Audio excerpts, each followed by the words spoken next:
नमस्कार दोस्तों, मैं Parasnath life high study IAS में आपका स्वागत है। दोस्तों, आज हम लोग देखेंगे कि आगरा यूनिवर्सिटी के बीएड सेकेंड ईयर का जो प्रैक्टिकल एग्ज़ाम 2022 हो रहा है उसमें प्रैक्टिकल और वाइवा कितने अंक का होता है तथा इंटरनल असेसमेंट और सेशनल वर्क कितने अंक का होता है। साथ ही देखेंगे कि प्रैक्टिकल में 80% अंक कैसे प्राप्त करें और प्रैक्टिकल का सिलेबस भी देखेंगे। तो इस पर विस्तार से चर्चा करेंगे, लेकिन उससे पहले प्लीज़ आप लोग वीडियो को ज़्यादा से ज़्यादा शेयर कीजिए जिससे सभी लोगों को लाभ हो सके। तथा यदि आप लोग चैनल को सब्सक्राइब नहीं किए हैं तो प्लीज़ चैनल को सब्सक्राइब कीजिए तथा वीडियो को लाइक और शेयर ज़रूर कीजिए, इससे हमें मोटिवेशन मिलता है। वीडियो को आप लोग पूरा देखें क्योंकि बाद में आप लोग कमेंट सेक्शन में बहुत ज़्यादा प्रश्न पूछते हैं, जबकि उन प्रश्नों का सारा उत्तर लगभग वीडियो में बताया गया रहता है। ठीक है, तो आइए देखते हैं।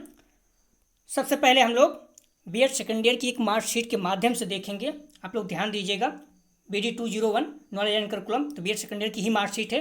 202 असेसमेंट फॉर लर्निंग, 203, 204, 205। तो इसमें आप लोग अगर ध्यान देंगे तो यहाँ पर आपको लिखा हुआ है main practical and viva vice. तो ठीक है, तो मेन प्रैक्टिकल कितने अंक का है? 200 अंक का। ठीक है, और आप यहाँ ध्यान दे रहे होंगे तो मेन प्रैक्टिकल एंड वाइवा कितने अंक का है? 200 अंक का। ठीक है, और इंटरनल असेसमेंट कितने अंक का है? 50 अंक का। ठीक है, सेशनल वर्क कितने अंक का है? 50 अंक का। तो ठीक है, इस तरह से आप क्लियर हो गया होगा कि जो मेन प्रैक्टिकल और वाइवा है ये 200 अंक का है, और इंटरनल असेसमेंट कितने अंक का है? 50 अंक का। सेशनल वर्क कितने अंक का है? 50 अंक का। थोड़ा इस पर और चर्चा करते हैं, आप लोग ध्यान दीजिएगा। मेन प्रैक्टिकल एंड वाइवा ये कितने अंक का है? 200 अंक का। लेकिन आपको प्राप्त कितना करना है? कम से कम 100 अंक आपको प्राप्त होना चाहिए, अर्थात 50% अंक प्रैक्टिकल में आपको मिलना ही चाहिए, नहीं तो आप फेल माने जाएंगे। तो इसमें कितना मिला हुआ है? 160। तो कितना अंक हो गया? 8 दूनी 16। तो लगभग 80% आपको यहाँ पर अंक मिल गया है। ठीक है, और इंटरनल असेसमेंट 50 अंक का है। आपको कितना अंक प्राप्त करना है? 25 अंक कम से कम आपको मिलना ही चाहिए, अर्थात 50% अंक। तो इसमें कितना मिला हुआ है? 40 अंक। ये भी 80% हो जा रहा है। ठीक है, क्योंकि 80% कर 50 निकालेंगे कितना हो जाएगा? 8 5 40, 40 अंक, तो 80% हो जा रहा है। इसी तरह से सेशनल वर्क जो है ये भी 50 अंक का है। 25 अंक आपको कम से कम प्राप्त करना है, और आपको मिला कितना है? 40 अंक। तो इसमें भी आपको 80% मिला हुआ है। तो इस प्रकार मेन प्रैक्टिकल, इंटरनल और सेशनल वर्क, इन तीनों में मिला के कितने अंक हो जा रहा है? 300, और ये पूरा मिला के कितना हो जा रहा है? 240। तो 8 3 24, अर्थात 80% अंक आपको प्राप्त हो चुका है। तो इस तरह से आप देख सकते हैं कि 80% अंक आपको नॉर्मली मिल जाएगा। इस पर हम बारे में थोड़ा बाद में चर्चा करेंगे विस्तार से, लेकिन उससे पहले इसका सिलेबस देख लेते हैं कुछ। आइए देखते हैं। तो ये BEd bachelor of education, BEd इस तरह से लिखा जाता है, ध्यान रखना। अगर बोलता है एग्जाम में लिखने के लिए तो आप कंफ्यूज नहीं करना। ठीक है, ED के बाद में लास्ट में क्या है? डॉट रहेगा। तो इस तरह से main practical and viva vice internal work, इसका जो है आपका जो समय होता है आपके कॉलेज में, इस तरह से प्रैक्टिकल जो कराए जाते हैं, ड्यूरेशन ऑफ 16 वीक होता है। कितना दिन कराते हैं मुझे नहीं पता। तो इसमें रहता क्या है? Innovative lesson, peer group teaching, साकर्मिक होता है। तो unit planning, classroom teaching, use of assessment tools, resource planning, ये सारे चीज़ जो हैं ये किसके हैं? मेन प्रैक्टिकल एंड वाइवा के हैं। ठीक है, और दूसरा पॉइंट जो है इसमें इंटरनल असेसमेंट है। तो इसमें क्या रहता है? एक्टिविटीज में इसका मतलब होता है, इंटरनल असेसमेंट मतलब ही होता है आंतरिक मूल्यांकन। ठीक है, तो इसमें फाइल हो गई, असाइनमेंट देखा जाता है, खेल कूद, कल्चरल प्रोग्राम में आपने पार्टिसिपेट किया है कि नहीं। तो जो आंतरिक मूल्यांकन होता है, इसी बेस पर नंबर मिलते हैं। ठीक है, तो इसमें क्या है? Teaching skills oriented, framing of time table, SUPW camp and community service, beautification, आप श्रमदान मतलब कुछ काम करवाते हैं कॉलेज वगैरह में, अगर आप उसमें भी कितना आप योगदान दे रहे हैं। Community participation, cultural and literary activity of games वगैरह में पार्टिसिपेट आप करते हैं। Participation in all activity of school. ठीक है, जो भी कार्यक्रम वहाँ होता है आपको पार्टिसिपेट करना चाहिए। Report of any future of school case study, जो भी एक नैतिक होता है केस स्टडी की जाती है उस पर। दूसरा ये है कि teaching add in each teacher teaching subject, ये सारी चीज़ें हैं जो आपके इंटरनल असेसमेंट में आते हैं। कुल मिलाकर इंटरनल असेसमेंट मतलब एक शब्द में कहें तो आपको जो असाइनमेंट वगैरह बनवाए जाते हैं या फिर जो भी चीज़ें रहती हैं, इस तरह से आपको इस बेस पे नंबर मिलते हैं, दिया जाता है। ठीक है। और जो लास्ट पॉइंट इसका सी है, ये क्या है, सेशनल वर्क। इसमें आपका टेस्ट वगैरह होता है, कितने सेशनल वर्क टेस्ट चल रहा है। तो आप क्या करेंगे, अगर टेस्ट लेते हैं अध्यापक लोग आपके, तो आपको ये प्रश्न टेस्ट हो सकता है, आपको ऑब्जेक्टिव सब्जेक्टिव किसी तरह से हो सकता है, तो उसके बेसिस में नंबर दिए जाते हैं। तो इस तरह का आप लोग ध्यान रखना। ठीक है। तो इसमें हो जाएगा आपके मेन प्रैक्टिकल एंड वाइवा, इसका देख लीजिएगा, इंटरनल असेसमेंट, और जो लास्ट तीसरा पॉइंट है सेशनल वर्क। इसमें क्या है, administration of psychological test, action research, observation file, craft file, making achievement test. तो ये इसका पॉइंट थे। ठीक है। तो इस तरह से हो गया। और जो अगला पॉइंट है हम लोग देखेंगे कि 80% अंक कैसे प्राप्त करें। तो ध्यान रखना, 80% अंक कैसे प्राप्त करें। तो 2 दिन पहले ही एक वीडियो हम लोग बनाए थे, उसी का ये थंबनेल है, और इसमें अपलोड किया गया था और उसमें बताया गया था कि कैसे अच्छे अंक प्राप्त करें।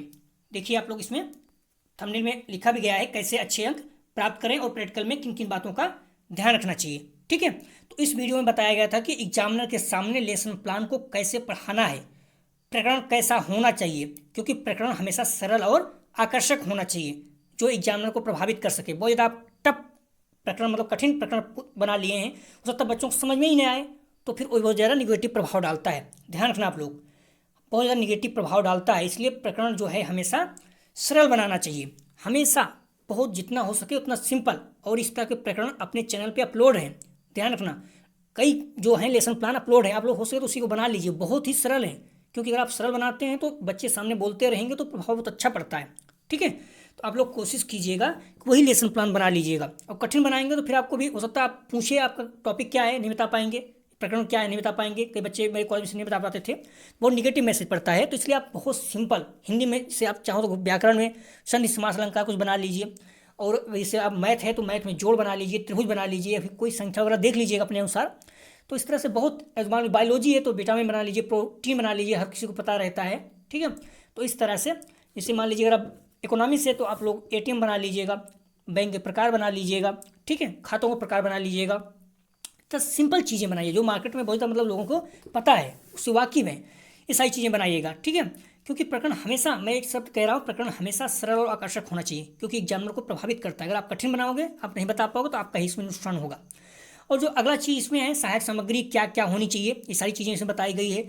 चार्ट और मॉडल के बारे में भी बताया गया है कि चार्ट और मॉडल कैसे एग्जामिनर को प्रभावित करता है। कई लोग पूछ रहे हैं कि चार्ट बनाए कि ना बनाए, तो आप लोग प्लीज़ बना लीजिए। उसमें 10-20 रुपये, 50 रुपये, 10 रुपये चार्ट खरीद लीजिएगा, बना सकते हैं, बना लीजिए, नहीं तो 100 रुपये लगभग लगता है, फिर बनवा लीजिए।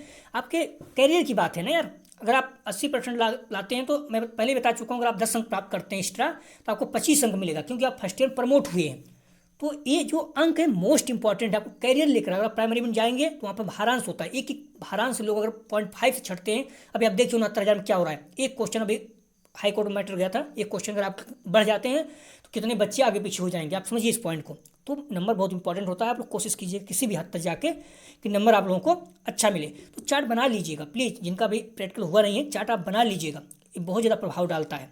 तो आप लोग प्रैक्टिकल एग्जाम से पहले एक बार इस वीडियो को जरूर देख लीजिएगा, इसमें मैंने सारा चीज़ें अच्छे से बताया है। ठीक है।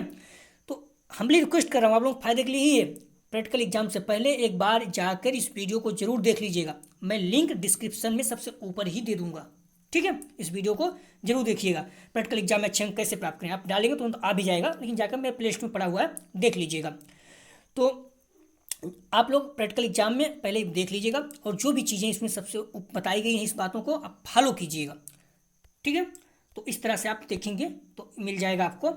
और जो मैंने पहले ही कहा था कि 80% अंक कैसे प्राप्त करें, तो इस सारी बातों को यदि आप लोग ध्यान रखते हैं और फॉलो करते हैं तो निश्चित रूप से आपके 80% या फिर 80% प्लस भी आपके अंक मिल सकते हैं। हाँ, 80% प्लस भी, क्योंकि सरकारी में क्या है, ज़्यादातर 80% ही देते हैं। इंटरनल हर 19 नंबर दे देते हैं, 95 हो जाता है, या फिर 9 अंक दे देते हैं 10 में। लेकिन नॉर्मली जो प्रैक्टिकल वगैरह है वहाँ 80% ही देते हैं सरकारी वाले। पता नहीं क्यों डरते हैं, उनको लगता है कि शायद जवाब देना पड़ सकता है कि कैसे अब किस बेस पे दिए हो, लेकिन प्राइवेट वाले दे देते हैं, प्राइवेट वाले 80% प्लस भी दे देते हैं। तो ध्यान रखना इन सारी बातों, अगर आप फॉलो करते हैं तो फिर अगर अच्छे से चाहेंगे टीचर तो आपको 80% प्लस भी अंक मिल सकता है। प्राइवेट में कोई दिक्कत नहीं होती, मैंने देखा है प्राइवेट के कॉलेज में 80% प्लस भी मिला हुआ है। तो आप लोग ध्यान रखना, इसमें अगर आपको लगता है नॉर्मली कि यहाँ पर 80% मिला है तो नॉर्मल है, गवर्नमेंट का है, ठीक है। लेकिन प्राइवेट में है तो आप लोग बात कर लीजिए कैसे, वो लोग अच्छे से मैनेज कर लेते हैं कैसे क्या रहता है। बट जो सबसे अच्छी चीज़ मैं बता रहा हूँ, जो सहायक सामग्री वगैरह है जो मैंने बताया है, इस वीडियो में जाकर देखिएगा, पिछले मैंने दिखाया, तो वहाँ पर आप देखिएगा और बताइए, मतलब कोशिश कीजिएगा ये सारी चीज़ बना लेंगे तो प्रभाव अपने आप पड़ता है। टीचर पर डिपेंड करता है किसका नाम कैसे रिकमेंड करते हैं, उससे बेस में नंबर मिलता है। लेकिन अगर आप बनाए हैं तो एग्जामिनर आपको अच्छा लगेगा तो एग्जामिनर देगा ही नंबर, क्यों नहीं देगा। तो इस तरह से आप लोग फॉलो कीजिएगा।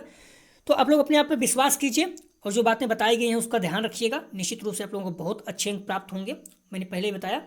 तो आप लोग विश्वास अपने आप बनाए रखिए, जो सबसे इंपॉर्टेंट है। आप लोग मतलब डरिए नहीं, कई लोग बोलते हैं डर लगता है पढ़ाने के लिए, जाइए तो आराम से, जैसे बच्चों को पढ़ाते हैं पढ़ाइए। इसलिए मैं कहता हूँ कुछ लोगों को आप लोग ट्यूशन वगैरह पढ़ाया करें, कोचिंग पढ़ाया करें, उससे क्या होता है आपको जो एक डर होता है ना वो खत्म हो जाता है। तो आप भी पढ़ाते हैं वहाँ पर तो आप अच्छे से पढ़ा लेंगे, कुछ पूछेगा नहीं, आप आराम से पढ़ाएंगे। 2 मिनट टाइम देता है, अपना जो प्रकरण है उसको आप लिख दीजिए, सब कुछ प्रकरण छोड़ के जो अपना प्रस्तावना प्रश्न आता है वही पूछता है, वही आपको पूछना है। पूछने के बाद उसको प्रकरण बताइए, हो सकता है इसी में वो कर देता है। चार्ट रहेगा तो आपको आसानी है क्योंकि चार्ट में सब कुछ लिखा रहेगा, आप बनाए रहेंगे तो बहुत अच्छा रहेगा आपको, ठीक है। तो प्लीज़ आप लोग वीडियो को ज़्यादा ज़्यादा शेयर कीजिए, क्योंकि आप लोगों ने कहा कि प्रैक्टिकल कितने अंक होता है, तो इसलिए आप लोग परेशान रहते थे, तो मैंने इसलिए कहा कि बना देते हैं। 200 अंक का प्रैक्टिकल है तो आप लोग बहुत मायने रखता है, 200 अंक कम नहीं होता है। और इंटरनल असेसमेंट 50 अंक और जो सेशनल वर्क है ये भी 50 अंक, तो इसलिए आप लोग भूलिएगा नहीं, इसमें 50% अंक प्राप्त ही करना है कम से कम पास होने के लिए। और मैंने दिखाया 80% अंक नॉर्मल आपको मिल जाएगा, 80% प्लस भी आपको मिल सकता है। तो अपने कॉलेज के ग्रुप जो भी दोस्त तैयार हैं, आप प्लीज़ वीडियो को ज़्यादा से ज़्यादा शेयर कीजिए, हम्बली रिक्वेस्ट है। वीडियो देखने के लिए धन्यवाद दोस्तों।